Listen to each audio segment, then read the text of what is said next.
Dr. Cutter with Chainsaw Hospital.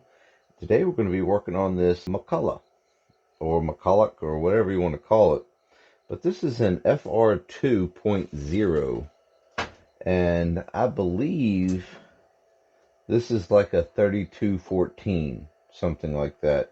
32 cc 14-inch bar, something to that effect.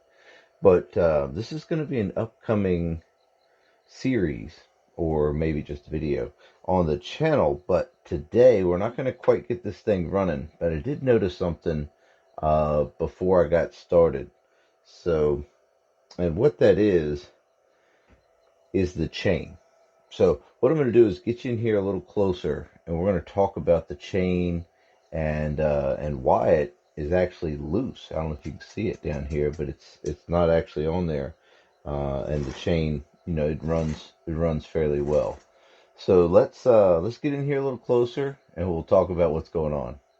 Here's the McCulloch FR 2.0 14-inch.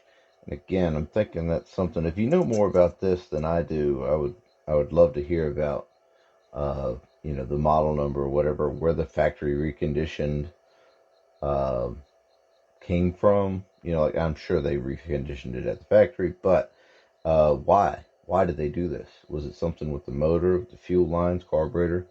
That'd be pretty neat to figure out. If you know, that'd be really cool. But yeah, this is definitely a project here. It's all complete. You know, everything's there.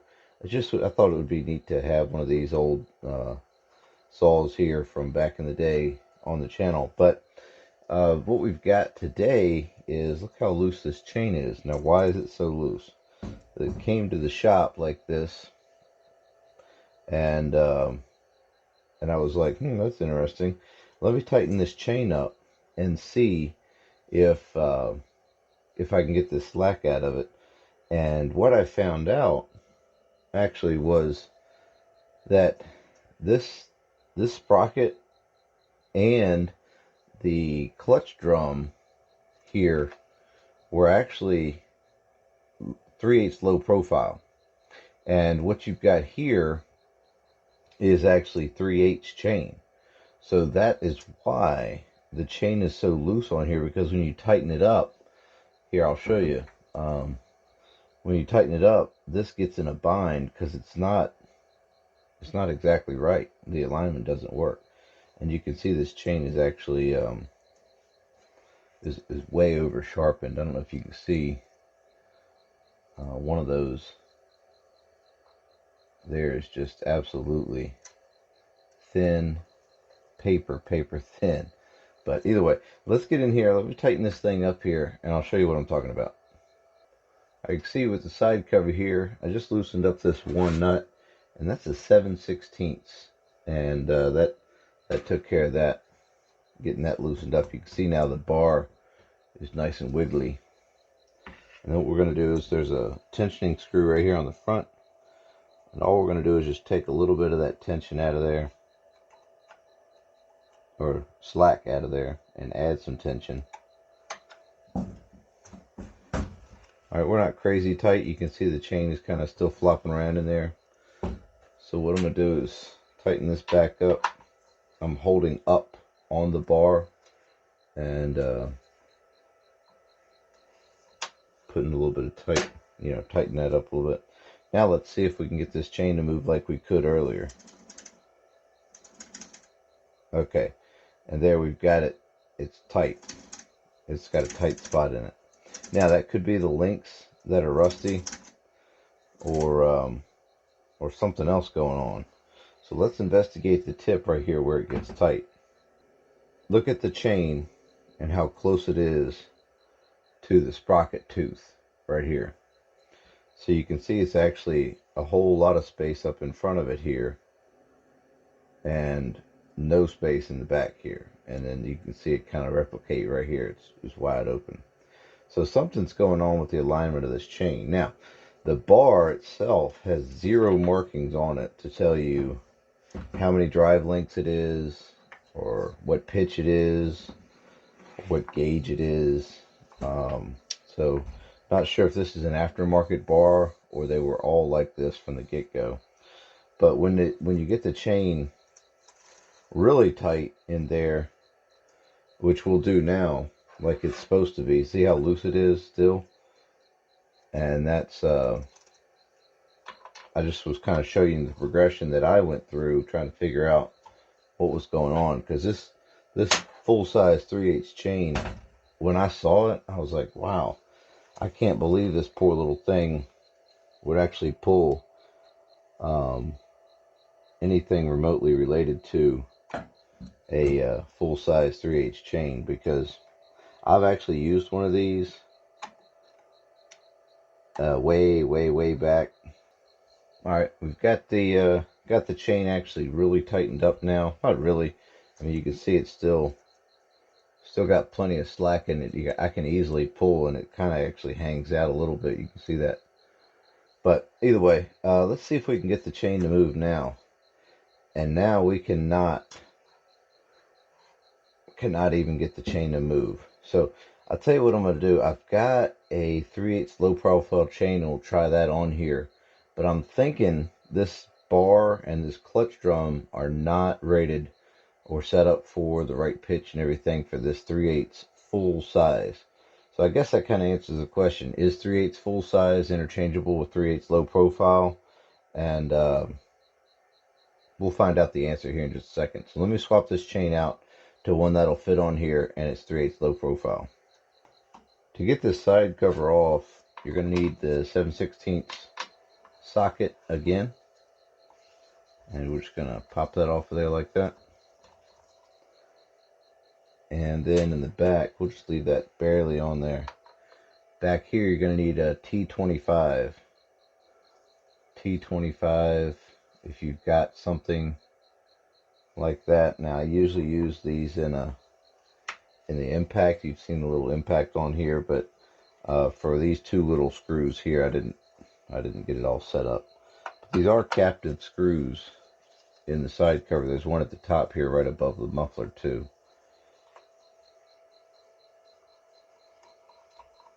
There we go. We'll finish taking the nut the rest of the way off. It's pretty clean saw. Clutch drum isn't all jacked up, which is good. I've seen that a lot.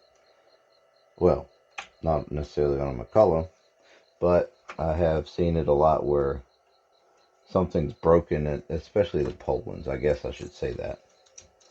But here we go. We're just pulling the chain off the tip of the bar and attempting to back it out of here.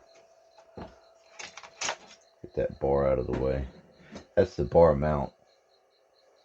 There's the pattern. And again, you can't, there's no markings on here at all. So again, maybe if you have more information about these saws or why they came about or anything, I'd love to know. Actually, it's pretty cool stuff. Love to know the history. All right, so we got the chain out of there, the 3/8 full size chain, and I've got an old 50. Oh, I don't have any idea how many drivers this is actually. This is an old home light chain, but that looks like that'll work. It looks like about the right size. It might be a little short for what they recommended, but we'll get the chain on there first. Now we can go ahead and get the bar in place. There we go. Got the bar all the way back. I know we're going to need that. Alright, so we'll start with the chain on the sprocket. Lay it into the bar groove here. Get it around the tip. And then we'll start tensioning it up. Alright, and that's enough to hold it in place. So let's go ahead and put our side cover back on. Now I did notice the bar groove on this is very loose. The chain is very floppy in there. So I'm not sure again what gauge it's supposed to be, but a 50 gauge is a little small in it. So did they ever make a, is this the original bar? I guess that's what I'm asking. Not, I know they made 60 whatever gauge. I don't think they had any 70 gauge because it's just really, really floppy in there. Tightening up this side cover here, putting these screws back in place. Again, 2 T25s. And then what we'll do is we'll set it down and use our screwdriver to pick up on this and set our chain tension. That actually feels really good right there. So we'll go ahead and tighten down this stud. So now we have proper chain tension. You can see it pulls out, snaps right back. It's not too tight. I can get about half a link out. Usually what I do is I just tighten it up until the chain touches the bottom of the bar. But you can see now with 3/8 low profile, mechanically there's nothing wrong with the system. The sprocket nose is totally fine. There's nothing binding up there. And the clutch drum back here is totally fine. There you go.